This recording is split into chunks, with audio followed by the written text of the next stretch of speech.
Hey guys, this is Minhaj Remo and আজকে একটা ছোট্ট ভিডিও নিয়ে আপনাদের সামনে আসলাম। ক্লাস শেষে আমি এখন নিজে কিক বক্সিং করব আমার প্র্যাকটিসের জন্য, বাট আমি আজকে বাসা থেকে কোনো রকম মিল প্রেপিং বলেন, ফুড বলেন, গ্রানোলা বার বলেন কিচ্ছু আনতে পারিনি। and I'm feeling very tired and sleepy, আমার খুব ঘুম পাচ্ছে। এখন ভাবলাম যে এই ব্যাপারে একটা ছোট ভিডিও বানাই, বিকজ আমাদের ফিটনেস আর মার্শাল আর্টস যে স্পেসটা স্পেশালি বাংলাদেশে আসলে সাপ্লিমেন্ট ছাড়া কিছু চলে না, তাদের সবকিছুর জন্য সাপ্লিমেন্ট দরকার। হ্যাঁ, so just to inspire you যে it doesn't take much to get started আজকের ভিডিওটা।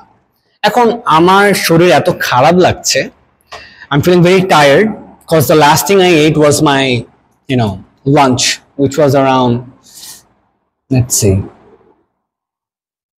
1:30 বাজে খেলাম আজকে for some reason, 1:40 max. So এখন বাজে রাত 9টা and I know it's not a good time to work out, but I was taking classes and আমার তো এখন নিজের করতে হবে না। এখন আমি কি খেতে পারি? নাও প্রি ওয়ার্কআউটের জন্য একটা সবচেয়ে ইম্পর্টেন্ট জিনিস মাথায় রাখতে হবে যে আমি প্রি ওয়ার্কআউটটা কেন খাচ্ছি, আমার পারপাসটা কি। এখন অনেকে দেখবেন যে অনেক রকম পাউডার অনেক কিছু খেতে চায়। I would recommend not to use any of those because এত টাকা ঢালার কোনো মানে নাই। অ্যান্ড ওয়ার্কআউটের জন্য আমার প্রাইমারি গোল থাকবে পারফরমেন্স, অ্যান্ড পারফরমেন্স আসবে এনার্জি থেকে।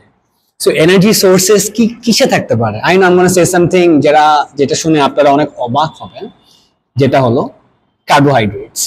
এখন পারফরমেন্সের জন্য আমার কার্বোহাইড্রেটস দরকার, because carbohydrates have a lot of energy, lot of simple and complex sugar বা স্টার্চ, যেটা আমাকে এনার্জি দেয়, যেটা আমার বডি ব্রেকডাউন করে আমাকে আসলে এনার্জিটা দেয়। এখন আপনারা হয়তো খালি পেটে ওয়ার্কআউট করতে চান বা এই সে অনেক কিছু, অনেক ধরনের অজুহাত অনেকের আছে যে খাই নিয়ে ওয়ার্কআউট করবো না বা খেয়ে ফেলছি এখন ওয়ার্কআউট করা যাবে না, খালি পেটে করতে হয়, এরকম কিছুই না। সো রাইট নাও আমি একদম কমে চিপের মধ্যে যেটা খাবো, বিকজ আমি কোনো মিল প্রেপ করি নাই, সেটা হলো I'm gonna have some, you guessed it, yes, I'm gonna have some banana. Now এখন একটা মিডিয়াম টু লার্জ সাইজ বানানাতে ধরেন 100 থেকে 120 ক্যালোরির মতো থাকে, 90 থেকে 120। So if I have to, ধরেন 120 করে হলে 250 এর মতো আমি ক্যালোরি পাবো। অন টপ অফ দ্যাট আমি যেটা করব, for the caffeine, instead of having a pre workout, আমি যেটা করব যে আমার স্টুডিওতে আমি ছোটখাটো কিছু কফি রাখি, instant coffee. I am just gonna have coffee, যেন আমার যে ক্যাফেইনের যে ঘুম ঘুম ভাবটা ওটা যেন না থাকে। But let me warn you, since এখন রাত 9টা বাজে, আমার ইউজুয়ালি কফি খেলে রাতে ঘুমাইতে একটু অসুবিধা হয়, but after the workout I am gonna feel much tired. So আমি খেতে পারতেছি এই মুহূর্তে, বাট আমি সবার জন্য রাতে ক্যাফেইনটা রেকমেন্ড করি না। এখন হয়তো আপনারা বুঝতেছেন আমি ব্ল্যাক কফি খাবো, but your wrong again, because আমি দিনে জাঙ্ক ফুড খাই না। আমার একমাত্র outlet for any kind of sugary drink হলো আমার কফিটা। সো আমি এখানে অল্প করে জাস্ট দুধ, চিনি, এখানে দুধ দিলাম, চিনি এখনো দিইনি, হিয়ারস দ্য সুগার, 1 চামচ। আমি এটা দিয়ে কফিটা খাবো। সো এটা থেকে আপনারা বুঝতে পারলেন যে আমরা গাড়ি চালানোর আগে গাড়িতে তেল দিই, চালানোর পর কিন্তু গাড়িতে তেল ভরি না আমরা। বাট আপনারা এই জিনিসটা মানতেই চান না। For some reason common sense আর লজিক ট্রেনিং এর ক্ষেত্রে কাজ করে না আমাদের বাঙালি পাবলিকদের। I don't know why. So আপনার যদি এখন ওয়ার্কআউট করতে হয়, আমি রেকমেন্ড করব কোনো ফ্যান্সি কিছু কিনতে যায় না। আমার ক্লায়েন্টরা অনেক ডিসহার্টেন্ড হয় যে আমি তাদেরকে দামি দামি সাপ্লিমেন্ট কিনতে বলি না কেন। ওয়ান অফ দ্য রিজন হইলো আমি ওগুলো বেচে অন্যান্য জিমের মতো কমিশন পাই না। ঠিক আছে, কমিশন পাইলেও আমি বলতাম না। ঠিক আছে, নাও আজ টাকা খরচ করাটা আমি পছন্দ করি না। ঠিক আছে, আমি এটা নিয়ে ঠিক আছে কয়েকবার বললাম, forgive me for that. But the idea is, আপনার যদি ওয়ার্কআউট করতে হয়, ওয়ার্কআউটের প্রাইমারি গোল হলো পারফরমেন্স।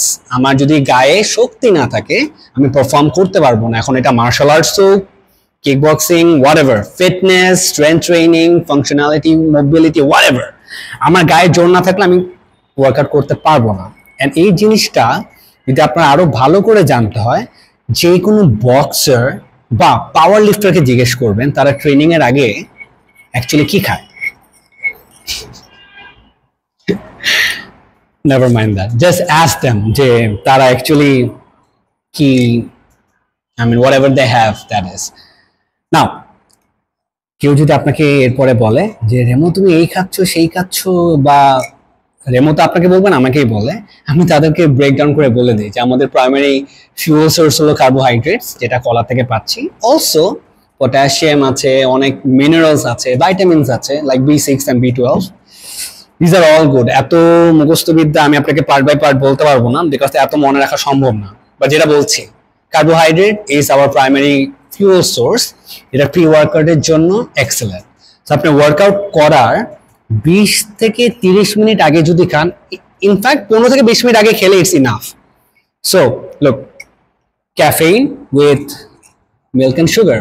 এখন যদি বলেন রেমো অনেক ক্যালোরি, ইয়াস অনেক ক্যালোরি, দ্যাটস দ্য পয়েন্ট।